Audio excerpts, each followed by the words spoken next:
कहते हैं कि देश की राजनीति की शुरुआत देश के सबसे बड़े राजनीतिक सूबे उत्तर प्रदेश से होती है। तो इसलिए आज बात उत्तर प्रदेश की करना बहुत ज़्यादा ज़रूरी है। उत्तर प्रदेश में विधानसभा उपचुनाव की बिसात बिछ गई है, जिस पर राजनीतिक दल अपने अपने हिसाब से मोहरें सेट करने में जुट गए हैं। शहमात की ये सियासी लड़ाई बसपा के चुनाव में उतरने के ऐलान से और दिलचस्प हो चली है। जिसके अभी तक चुनावी मैदान में आने पर संशय बना हुआ था, वो अब मजबूती से खड़ी होती दिख रही है। ऐसे में बिना तारीखों की घोषणा हुए यूपी में चुनावी सरगर्मियों ने और जोर पकड़ लिया है। इसलिए तमाम राजनीतिक दलों ने अपनी तैयारियों को और तेज कर दिया है। नमस्कार, आदाब, मैं हूं मोहम्मद खुशनूर और आप देख रहे हैं पंजाब केसरी टीवी।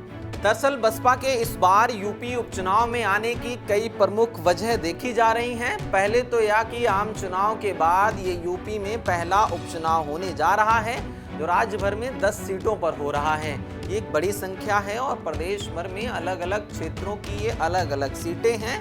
वहीं दूसरी वजह, इस समय देश में दलित वर्ग के कोटे में कोटा यानी क्रीमी लेयर देने के सुप्रीम कोर्ट के सुझाव के बाद से SC/ST आरक्षण का मुद्दा बहुत तेज गरमाया हुआ है, जिसको बसपा सुप्रीमो मायावती अपने मुफीद यानी अपने हिस्से में देख रही हैं। इससे मिल रहे संबल के साथ ही वह उपचुनाव के रण में उतर रही हैं। तीसरी यह कि बसपा अपने खोए हुए वोट बैंक को इस चुनाव में वापस लाना चाहती है, जिसके लिए उसके द्वारा मजबूती दिखाई जा रही है।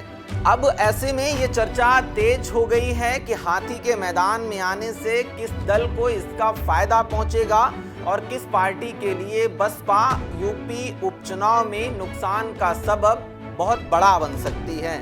अगर हम हाल के आम चुनाव के नतीजों को देखें तो बसपा यूपी समेत देश भर में काफी कमजोर हुई है और अपने प्रमुख और सबसे मजबूत राज्य उत्तर प्रदेश में एक भी सीट नहीं जीत पाई।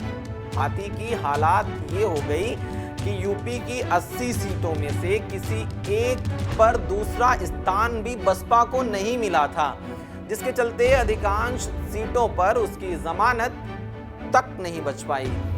चुनावी विश्लेषकों की माने तो बसपा के इस खराब प्रदर्शन की बड़ी वजह उनके परंपरागत वोटरों का हाथी से दूरी बना लेना है, जिससे उसकी 2024 के लोकसभा के चुनाव में बुरी हार हुई है। जबकि सपा कांग्रेस का इंडिया गठबंधन अपने मुद्दों पर मायावती के कोर वोट बैंक को तोड़कर साथ जोड़ने में सफल हुआ है, जिसकी बदौलत सपा 37 और कांग्रेस की 6 मिलाकर इंडिया ने यूपी में कुल 43 लोकसभा की सीटें जीती हैं। इस वोट बैंक के इंडिया गठबंधन के पाले में जाने से जहां एक तरफ बसपा को भारी नुकसान हुआ है, वहीं दूसरी तरफ और सत्तारूढ़ भाजपा को भी सीटों का बड़ा झटका लगा है। अगर यूपी में बीजेपी की बात करें तो इस राज्य में उम्मीद से कहीं खराब और चौंकाने वाले परिणाम कमल खेमे के लिए आए हैं, जिसकी वजह से प्रधानमंत्री नरेंद्र मोदी को केंद्र में तीसरी बार अपनी पूर्ण बहुमत की सरकार बनाने से काफी परेशानी आई है, वो नहीं बना पाए हैं। इतना ही नहीं, यूपी के नतीजों की वजह से आज बीजेपी में रार और नेताओं में काफी तकरार देखी जा रही है।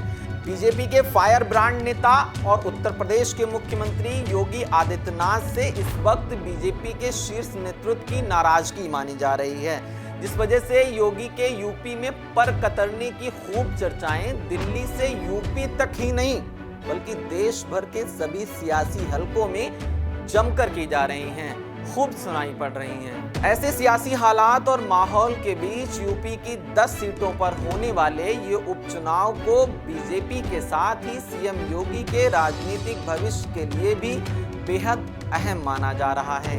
वहीं बीजेपी बसपा के अलावा इंडिया गठबंधन की पार्टी सपा कांग्रेस भी इसे 2027 के लिहाज से अपने लिए सेमीफाइनल मान रही है। ऐसे में सियासी गलियारों में ये चर्चा भी होने लगी है कि उपचुनाव का यह रण यूपी में किसका समीकरण बदलेगा। वहीं हाथी के मैदान में आने से किसका खेल बिगड़ेगा और चुनावी मोर्चे पर कौन सा दल पास या कौन सा फेल होगा, क्योंकि इतिहास गवाह है कि अभी तक सत्ता में नहीं होने पर उपचुनाव से बीएसपी परहेज करती रही है। लेकिन उसकी मुखिया मायावती ने अब मजबूती से यूपी उपचुनाव के इस रण में ताल ठोक दी है। ऐसे में हाथी के चुनावी अखाड़े में उतरने से सियासत में बहुत कुछ बदलाव के कयास अभी से सियासी पंडितों ने लगाने शुरू कर दिए हैं। शुक्रिया, आप देख रहे हैं पंजाब केसरी टीवी। आपके साथ मैं खुशनूर हूं। नमस्कार। हमसे जुड़े रहने के लिए हमारे YouTube चैनल को सब्सक्राइब करें और नई वीडियो की नोटिफिकेशन के लिए बेल आइकॉन को दबाएं।